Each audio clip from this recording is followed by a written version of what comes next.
Ladies and gentlemen, welcome back to Let's Dev, where today we're continuing to work on our creepy cavernous exploration game, inspired by the theme of going deeper. The last time we started work on the basics, focusing on implementing a difficulty scale and basic enemy behavior. The difficulty scale was met with several odd issues, but eventually would control several aspects of the experience, such as cave size and darkness levels. And of course, the amount of enemies spawned who would chase down the player based on sight. We'll continue working on these factors today, which will include some drastic changes. That's right, we'll be changing the enemy behavior to chase down the player based on sound rather than sight. To do this will require we also make changes to the player, who must now produce quote-unquote sound for the enemies to seek out. But before we get to the major changes, we're going to add a visual to the game using some new knowledge I've acquired recently. Sounds like a plan, so let's get to the coding. Now, first thing up was adding some stalagmites to the caves, which would be done via vertex buffer.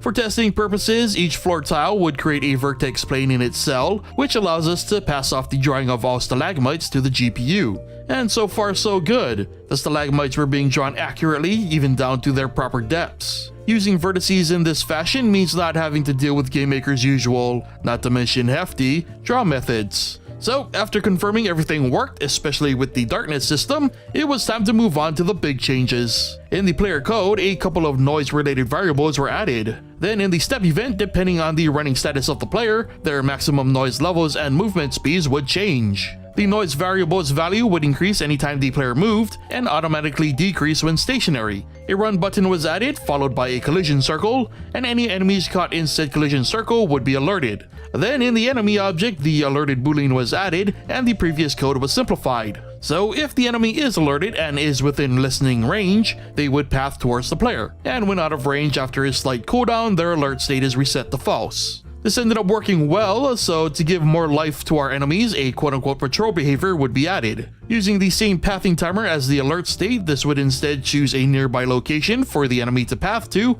walk to it, and repeat until alerted. This isn't exactly new ground for us, so thankfully the code worked. However, the way that the pathing timer worked meant that sometimes the enemies would just fail to chase the player, even when alerted, and simply resetting the pathing timer when alerted was the easy fix. However, now the enemies were a little too easily alerted. So to expand on this system, a sneak boolean was added to the player. Then new variable speeds and noise levels were added. Sneaking would allow the player to make the least amount of noise possible while moving at the slowest speed possible. Walking would be pretty loud at a faster moving speed, and running would basically be a death wish, but also be the fastest movement option. And testing showed that this was a good addition, though it's pretty clear that this is going to require some balancing down the line.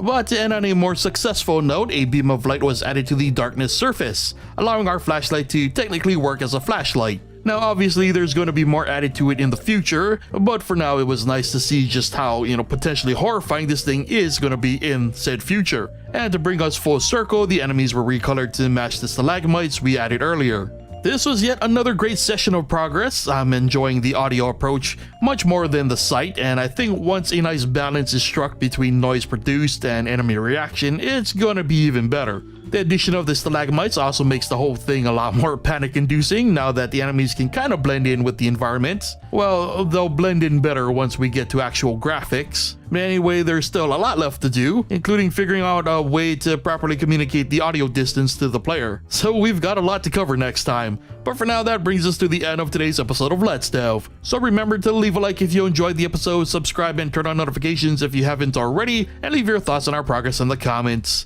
Thank you so much for watching, and I'll see you guys next time.